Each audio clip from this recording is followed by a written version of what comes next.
Friends, welcome back. तो इस video में मैं आपको CSS के कुछ कॉम्बिनेटर्स के बारे में बताऊंगा, जैसे कि ग्रेटर देन, प्लस और ये सिबलिंग का साइन। तो है तो ये बहुत छोटे से साइन, लेकिन इनका CSS में बहुत अच्छा रूल है।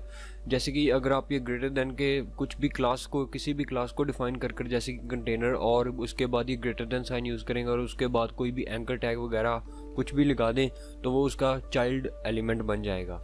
तो चलिए इसे यूज़ करना सीखते हैं, कैसे इन्हें यूज़ करते हैं। तो सबसे पहले तो आप देख सकते हैं कि मेरे पास ये पूरा का पूरा HTML का कोई एक पेज है, और इसके बीच में एक मेरे पास कंटेनर है, और ये हेडिंग है, और कुछ यहाँ पर मेरे पास एंकर्स हैं। तो सबसे पहले मैं आपको ग्रेटर देन साइन के कॉम्बिनेटर के बारे में बताऊँगा। तो चलिए सबसे पहले तो मैं यहाँ पर क्लास डिफाइन कर दूँ कंटेनर। मैं आपको समझाता हूँ कि मैं किस, और मैं अब सिलेक्ट कर रहा हूँ सभी एंकर टैग जो कि डायरेक्ट इस कंटेनर के अंदर है। जैसे कि ये मेरे पास कंटेनर क्लास है और इसके अंदर डायरेक्ट जो है एंकर एलिमेंट, जो कि एंकर टैग है डायरेक्ट, और डायरेक्ट वो हैं जैसे कि ये एंकर टैग डायरेक्ट है, और ये एंकर टैग डायरेक्ट है, और ये भी एंकर टैग डायरेक्ट है। तो एक और यहाँ पर है एंकर टैग, लेकिन ये डायरेक्ट उसका चाइल्ड एलिमेंट नहीं है। तो ये उसके चाइल्ड एलिमेंट है। क्यों?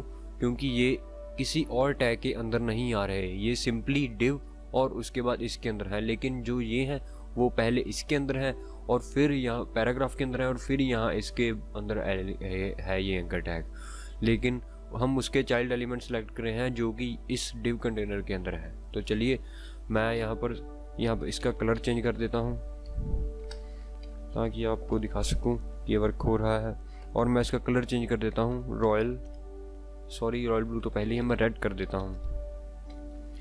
तो ठीक है, अब डिफ़ॉल्टली आप देख सकते हैं कि सभी का यहाँ पर थोड़ा सा ब्लू कलर है, लेकिन जब मैं रिफ़्रेश करूँगा तो तब आप देख सकते हैं कि जो इसके चाइल्ड एलिमेंट हैं, जैसे कि मैंने आपको बताया ये डायरेक्ट, ये है हमारा कंटेनर, और इसके डायरेक्ट है चाइल्ड एलिमेंट है ये, तो उनका सभी का कलर चेंज हो गया, लेकिन इनका नहीं हुआ। वो इसलिए क्योंकि ये इनके डायरेक्ट एलिमेंट नहीं है। तो ये होता है ग्रेटर देन साइन का। और यहाँ पर इसके बाद हमारे पास एक प्लस साइन आ जाता है, तो उसका भी बहुत अच्छा रूल है। जैसे कि अगर आपको ये पैराग्राफ सेलेक्ट करने हो, जैसे कि इस हेडिंग 2 के बाद आपके पास जितने भी पैराग्राफ्स हैं उनका कलर चेंज हो जाए, पहले पैराग्राफ का, लेकिन सिर्फ। तो जैसे कि मैं आपको बताता हूँ, इसके लिए इस सारे को डिलीट मार दीजिए, और यहाँ पर मैं H2 सेलेक्ट कर देता हूँ, और उसके बाद प्लस, और यहाँ पर मैं पैराग्राफ सेलेक्ट कर लेता हूँ, और इसे सबसे पहले तो कुछ पैडिंग दे दूँगा।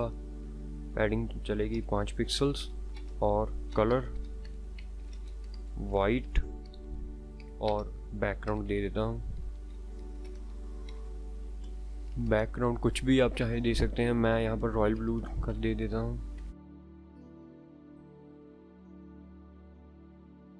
तो अब आप देखेंगे कि यहाँ पर हेडिंग 2 के डायरेक्ट एलिमेंट हैं, उसके बाद जो हेडिंग 2 के बाद जितने भी पहला पैराग्राफ है उन सभी का ये चेंज हो गया। लेकिन हेडिंग 2 के बाद ये दूसरा पैराग्राफ का हमारे पास बैकग्राउंड कलर नहीं चेंज हुआ। वो इसलिए क्योंकि ये इसका उसके बाद पहले का ही सिर्फ हमने कहा था कि चेंज हो। तो ये होता है हमारा प्लस। और अगर हम यहाँ पर सिबलिंग का साइन डाल दें, तो अब आप देखेंगे कि यहाँ पर जितने भी पैराग्राफ हैं उन सभी का चेंज हो गया। जैसे कि मैं यहाँ से हटा भी दूँ, यहाँ पर ये हेडिंग 2 हटा ही दूँ, तो तब भी आप देखेंगे कि हेडिंग 2 के बाद जितने भी पैराग्राफ्स हैं उन सभी का चेंज होगा। तो अब आप देख सकते हैं कि यहाँ पर सभी का चेंज हुआ है। तो चलिए ठीक है, मैं यहाँ पर आपको एक और एग्जांपल देता हूँ। सबसे पहले मैं यहाँ पर हेडिंग 2 वापस ले आऊँ, और जैसे कि प्लस साइन का मैंने आपको एक और एग्जांपल देना चाहूँ, तो जैसे कि सबसे पहले मैं रिफ्रेश कर लूँ। तो हाँ, एक मिनट, हेडिंग 2 के बाद जितने भी पैराग्राफ्स हैं, तो अब आप देखेंगे कि हेडिंग 2 के बाद हमारे पास ये पैराग्राफ है, हेडिंग 2 के बाद नहीं, एंकर टैग के बाद जितने भी हेडिंग 2 है।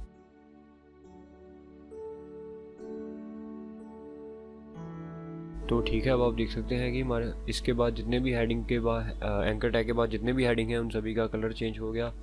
तो अगर आपको किसी भी कॉम्बिनेटर के बारे में ना पता लगा हो, तो अब आप उसके कमेंट कर पूछ सकते हैं, जैसे कि ग्रेटर देन और प्लस और सिबलिंग के बारे में अगर आपको ना अच्छी तरह से पता लगा हो तो आप कमेंट में पूछ सकते हैं।